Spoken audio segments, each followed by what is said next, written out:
You're back with the Freaks, Fox Sports 910 Phoenix, the voice of Arizona sports. We give the number to you about every other 5 minutes here in the Freak Nation because, we welcome your phone calls at 602-260-9191. And if you missed any of the show, you go to the website, foxsports910.com. It's been 2-2. What the hell am I talking about? Well, 2 games in Anaheim and now 2 games here at Chase Field. Now joining the Freaks, C.J. Wilson, pitcher for the Angels, joining the Freaks of Fox Sports 910. And, dude, you sound kind of tired. What did you get in, about 3 or 4 this morning? Yeah, we got in at about 3 in the morning. The thing that always holds you up locally is that there's a noise regulation out of John Wayne Airport. So because all the people that have the nice multi-million-dollar homes in Newport Beach don't want anybody flying while they're trying to put their babies to sleep. So we had to drive up to LAX, kind of added a little bit of time to the commute. Yeah, I'm sorry I don't have any violin music for you right now, CJ. Yeah, right, exactly. So, no, the thing is, the truth is, we're usually up till 1 or 2 in the morning anyways, just because we got so much adrenaline. And last night was a close game. We won because we hit a couple homers, so everyone's hands are sore from the high fives and whatnot. Yeah. Hey, talk about that as a professional athlete. And again, sometimes there's a lot of concern when athletes don't get their sleep because that's what they're used to. But what does that do to an everyday player, whether it's Pujols or Trout, if the dude's not getting 7 or 8 hours of sleep? Well, the machine does not need to sleep. He just needs batteries. So we just plug the fresh batteries into Albert, and then the machine just keeps on hitting. That's the idea. And then Trout's an alien from Krypton or whatever, so, he doesn't really need to sleep that much anyways. He just needs more food. So as long as he gets his chicken wings, he's good to go. So wait a minute, no ammonia for these guys either? It helped you? Right. No, that's just in case of sinus infection. Then you gotta cut through something with a little ammonia salt. That was awesome. No, I saw that was in the middle of the game though, wasn't it? You broke an ammonia stick in half and said. Yeah, I just needed a little. The thing is, you have to have respiration. You have to be able to breathe when you're pitching, right? Maybe.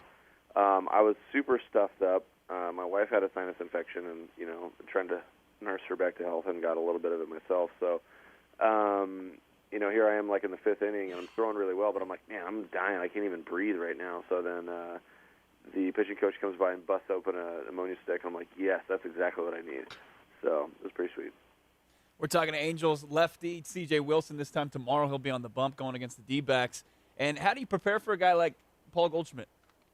You just see who's batting behind him, and then you just plan on walking Goldschmidt.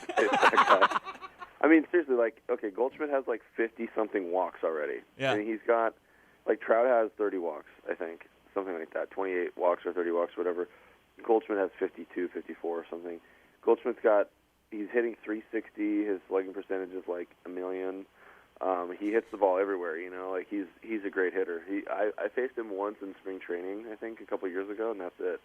So I don't have any personal experience with him. And every time you go to look him up against some other pitcher, it's he's jogging around the bases. So you just have to pitch really carefully. Chase Field is it's a hitter's ballpark. The ball flies pretty well there. So the key is just to make sure that you don't. In any lineup, any team, that you don't promote big innings by pitching super carefully around the wrong guys and then letting a guy like Goldschmidt come up and whack a 3-run homer. CJ, the Freak Nation is wondering if you're going to make your way out to Surprise and just go drive around because the last time we talked with you mentioned how much you like the drivers out there in the Surprise Sun City area. The go-karts, the golf carts. If it was go-karts, I'd be psyched, but it's not. So although there is an indoor go-kart place in Peoria off 86th Street, and I used to frequent that. But, no, I'm going to be chilling out here, on the south side, maybe go over to Scottsdale or something like that for some brunch. That's about it. I don't think I'm going to be venturing up to the northwest side of the valley for any Bell Road reunions. Bell Road reunions. Angels lefty C.J. Wilson joining the Freaks of Fox Sports 910, taking the mound, of course, tomorrow for a 12:40 game against the D-backs. And heard you on Dan Patrick recently how you're just mad about Game of Thrones and how you wouldn't mind getting a bit part in Game of Thrones. But my question for you is, there's a lot of nudity, a lot of blood and guts. Which would you rather have your ass killed on Game of Thrones or just go full frontal on there? Man, well, I am married, so I don't know how cool the wife would be with the full frontal thing. she was a model, or she is a model or whatever. But the thing with that is like we don't really. I don't know. We're fairly conservative, her and I. So I'd have to do. Maybe they could use a stunt Johnson. They could use a stunt Johnson for a frontal. But yeah, I mean, if you're on a show like that, like, what are your expectations? Like, I mean, if you're the guy that plays Jon Snow, and then Ned Stark, your dad, gets whacked after the first season, like, do you really think you're gonna make it all the way through? Like the whole series. I don't know. It's hard. Actors, obviously, some of them are, still trying to break through. So if you're like really like trying to get your career up, and then they kill you, you're like, damn it! Like I thought I was going somewhere here. I was getting some audience support. People were tweeting at me. Then they get basically sent down to the morgue, right? So, I don't know. Acting is not for me, 100%. I know that because I don't want to go out there and put up with some of the stuff that they have to put up with. But yeah, I think if you get killed or something like that's cool. Like as an actor on a TV show, you could be memorable somehow. There's something to that people are going to be like, whoa, that was cool. So.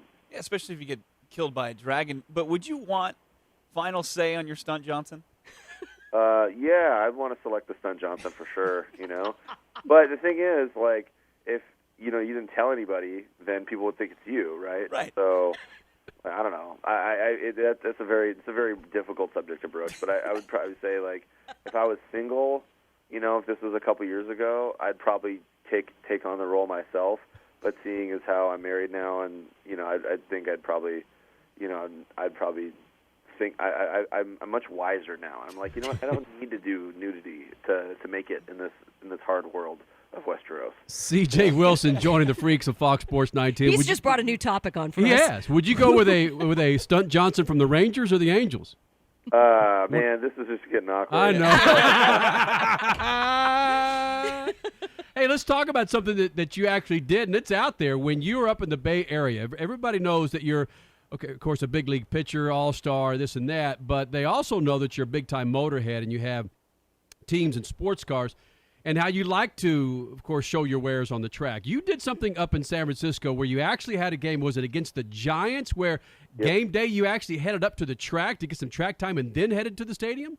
Well, yeah, what we did was we had a series, which was just a beautiful thing, where we were in San Francisco the whole week. We played against Oakland for a couple days, and then we played against the Giants on the weekend. So we had a day game on Thursday in Oakland, and Reggie, my lawyer, and I drove down from Oakland to Laguna Seca, and then we visited the track and hung out with the team and, did all that stuff, did some interviews, things like that, and then I stayed down in Monterey that Thursday night before I pitched. Then the day that I pitched, which was Friday, we got up, had breakfast, and we went to the track, Mazda Raceway, Laguna Seca, of course, and hung out till about noon. And then I took a car service, like an Uber or whatever, back to San Francisco, like straight to the stadium. It was nice. I slept the whole way, the whole car ride, and then I got up and threw 7 innings, gave up 2 runs, and got a hit. So it was a pretty good game. It was pretty wild. So let's be honest, though. Typically, on days that you are on the mound, you don't do media, you don't do anything. You just kind of prepare for that day, right? So this was definitely an anomaly. Yeah, it was just the way it worked out. We had this sort of plan for so long, and then I got pushed back in the rotation because I had a little hiccup with my elbow, so I needed an extra 2 days. And so instead of pitching on the Wednesday, and then having Thursday sort of mentally off and Friday mentally off, I actually had to pitch Friday. So it's like the rotation bumped me back, and this happened like really at the 11th hour. I was like, you know what, I have to be a team player here. The race team needs all this stuff to happen. I need to go there. I need to show my face, and it'd be really irresponsible of me as a team owner, considering all the the time and effort that we've invested together as a team, to pass up the opportunity to go down there and visit those guys. So, typically on game day I try to get a nap at some point, so I fulfilled that requirement. I ate the food I needed to eat, so everything was cool. I ate some pasta, at Marion's catering tent at the racetrack, and then hopped in the car, and then nap time, and then got ready to play. And I had a good game, so I guess maybe I've been wasting all this effort, to like keep the blinds drawn the whole time and sleep for until 3 o'clock on game days. Let's be honest again, though. You're not going to credit any of this good game to your help with Fantasy Garage or the hot Trek babes that you had there? Oh, no, I would give a lot of the credit to that, because the thing, the state of mind that you're in is obviously a big indicator of performance, future performance, right? So I was in a good mood. I loved the guys on the team. I was like really having a good time. Like the Porsche looked great with the Fantasy Garage stuff there. The delivery was nice. We had like our fresh Alpine Star suits. Everyone was looking good. And then we had people coming by to take selfies with the Fantasy Garage babes. And they were hot. Yeah, so it's cool. You know what I mean? I was very excited. I was in a good mood. Everything was working out well, just like we set it up. And that's the. I think if it would have been headaches and the car would have crashed in practice that day or something, maybe that would have bummed me out. But the car was running well. Everybody was happy to see us there. It was a really good thing. So we were in a good mode. We were in a very, very good mode, and I think that's helpful for me. The race team is somewhat of a positive distraction as a hobby from baseball. So during the season, like, I follow our team, what's going on, and the better we do, the more amped I get. I just get happy. I'm like, because it's like if you have a favorite team in sports. So if your favorite team is the Angels or the Lakers, then the Lakers obviously a bad example because they were awful this year. But if you're like a Warriors fan, they just won the Blackhawks just won. So it's like I'm rooting for the Blackhawks just like I'm rooting for C.J. Wilson Racing. So I'm amped every time we do well in a practice session, just like I'm amped every time the Blackhawks score a goal or win a game. So that's kind of how that goes. Angels lefty C.J. Wilson joins us here in the Freak Nation, and he'll be on the bump tomorrow at Chase Field, 12:40 start. And you talked earlier in the interview about an actor being memorable when they get killed off a show, and I'm going to kind of use the racing angle here. Patrick Dempsey gets killed off Grey's Anatomy, and then he goes on to finish second at Le Mans. That's you, man, following his footsteps. I know. I hope so. I hope I want to have like a severe career-ending injury that leads me to stop playing baseball. I hope I can just walk away on my own. But 100% once I'm done with baseball, I'm going to be racing full time. Like that's been the goal for the past 15 years. So.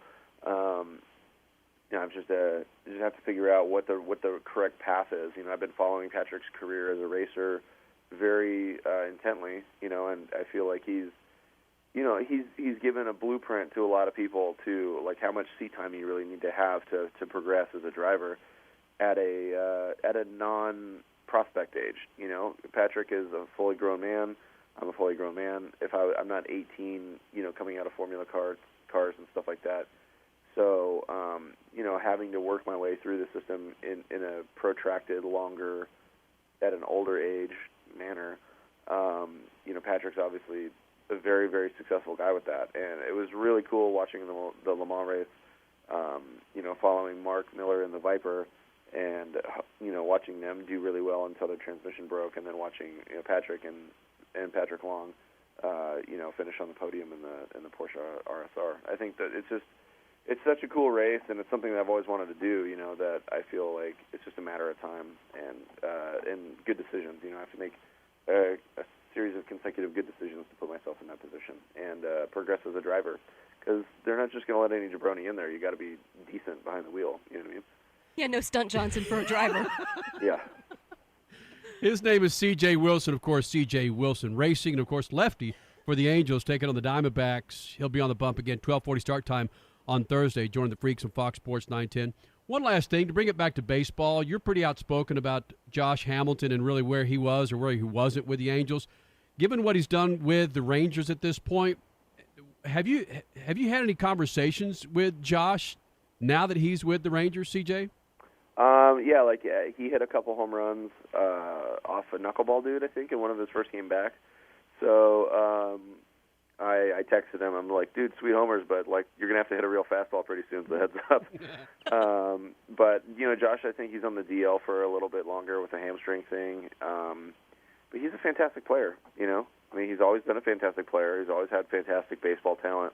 It's just a matter of extracting that, in a vacuum, so that you don't deal with all the other stuff that's going on the side. And Josh is a close personal friend of mine, and always going to support him as a person, because I think that's what you do when you commit to a friendship. You stick with somebody. You know what I mean? So Good for you. That's just kind of the way it is. Now, granted, Josh hit a homer off me a couple years ago. I was upset about it, but I was upset because it cost me a win, not because I don't like him as a person or anything like that. You know what I mean? Like, there's lots of guys that I pitch against that are trying to hit homers off me, but I might be friends with them off the field or whatever. But it's like, once the game becomes, like, real for you that day, then you have to put the personal friendships aside and try to win, because that's why you're there. You're there to try to win. Now, you can have fun with it.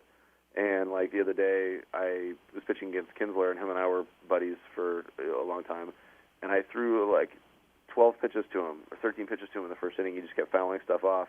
And finally, I threw, like, a borderline pitch, and he took it, and the guy called ball 4. So I looked at him, and I was like, dude, are you freaking serious right now? Like, hit the ball fair. I'm throwing 91. You can do this. And he looked at me. He's like, I know. I'm sorry. Oh. It was really funny. And I was like, all right, whatever. I'm going to get Miguel Cabrera out anyways. You know what I mean? So you have these light moments out there, and that's it. Really, it's one of the things. It's a very inside thing. It's like the inside joke that there are certain player relationships, the friendships and stuff like that you see that actually make the game so much more enjoyable. When you're sitting in those close seats, like right on top of the dugout or something, you can see the guys jawing at each other.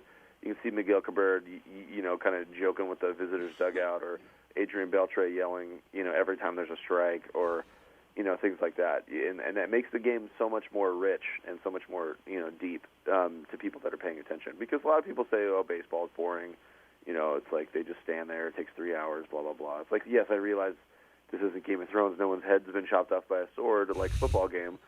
No one's been clotheslined and carted off the field in a stretcher. I'm sorry. Sorry, we're just out there playing a gentleman's game, trying to hit homers and strike each other out. But for those of us that are playing, it's very intense. It's very, it's very fast. But then there's also those funny moments that happen, and that's what makes it really rewarding. Is when you can sort of like rise above the anxiety of the situation and have a joke, and then get back into the game, get back into the flow of the game. That's what makes it fun. I think that's the same with any sport, because to love soccer, sometimes you got to love the people out there, not just the sport. And same thing with motorsports. If you get to know who the people are under the helmet, you really do pay attention more. And like you said, that has helped me. Actually, you were a person who helped me get into baseball, because I never was growing up. Because once I got to know you, then I wanted to go watch you play. And now, because of what you're telling me, I'm going to want to go see the nuances between the pitcher and batters. I think that stuff's great. Drama sells. Yeah, and it's funny. It's like hilarious. Like Felix Hernandez and Adrian Beltre have this deal that Felix is going to throw Adrian Beltre like all fastballs, and he's going to strike him out. And that's the bet. And then Adrian's like, if you throw me all fastballs, I'm going to hit a homer off you. So they literally yell at each other during the game, like, oh, nice swing, idiot. You know what I mean? It's like, all right, I'm going to throw this one even harder. Like they yell that at each other. Like they literally yell in the middle of the game, and it's the funniest thing I've ever seen. I've never seen anything like it. It's the best, because here you have two guys that are literally like the best players, and they're jawing at each other like they're 12-year-olds talking smack at school. It is so cool. Freak Nation, Angels lefty C.J. Wilson, no Stunt Johnson needed when it comes to his his Game of Thrones character. Man, this is really going downhill. No, I'm looking at the website fantasy-garage.com. I was about to pimp your partner, damn it. Oh, and okay. that's what came out. And of course, you want to follow fantasy_garage on Twitter. So you see where I made the mistake, CJ. Yeah, well, you put the fantasy and then the Game of Thrones, which is sort of in the fantasy topic. Right, I got you. I see you working. CJ, as always, it's a pleasure. We won't see you out on the field. We'll be on the air when you're pitching against the D-backs tomorrow. What's up with the 12:40 game, by the way? What's that all about? Exactly. Yeah. Can we play at 2 o'clock or like 1:15? Like, this makes no sense. Makes no sense. Brother, come live in Arizona, and you're going to be saying that about every other week. There's a lot of things that just don't make sense in this state. Well, hey, our stadium is going to have a roof tomorrow. That's all I care about. Please Attaboy. close the roof. Thanks, CJ. All right, thanks, guys.